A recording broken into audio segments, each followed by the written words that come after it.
Toi qui te sens mal à l'instant où je te parle, qui te sens dépassé par des souffrances et des épreuves, je voudrais te dire que tu n'es pas seul, car on vit tous la même chose. Tu sais, même si tu vois des gens qui ont l'air de vivre une vie de rêve, sache que cette vie n'existe pas. Ils sont juste en train de cacher leurs difficultés. Il y a même des gens dont la vie paraît être un idylle, qui du jour au lendemain peuvent tout plaquer, divorcer, abandonner leur famille, abandonner leur travail, tomber en burn-out, en dépression, parfois même jusqu'au suicide. Alors dites-vous bien que tout le monde passe par les épreuves.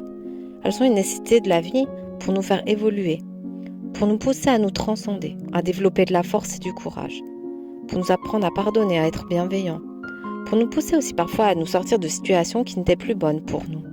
Aussi et surtout dans le but de réformer notre comportement, pour devenir de meilleures personnes, car on a tous des défauts, il faut l'admettre. Et vous savez pourquoi on ne reconnaît plus cette base de la vie ? C'est que l'éducation du monde a été faussée et renversée. Les politiques des États nous poussent à vivre dans le consumérisme et l'individualisme. Regardez même pour ceux qui ont des enfants à l'école. Vous ne voyez pas que l'éducation est en chute libre ?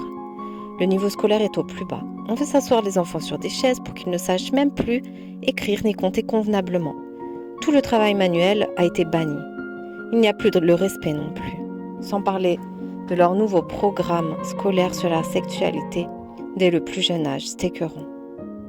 Alors on peut se demander pourquoi ils veulent voler l'insouciance de nos enfants en les éloignant de la nature. C'est parce que nous venons de la nature et elle-même peut directement enseigner aux âmes. Et ça, les élites le savent. Alors ils cherchent à garder le peuple, leur bétail en esclavage, en les rendant serviles dès l'enfance.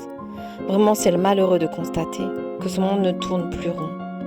Alors il faut commencer à réapprendre d'où nous venons, pourquoi nous sommes là, quel travail nous devons faire tous ensemble, les peuples et les nations réunis, pour aller vers notre libération.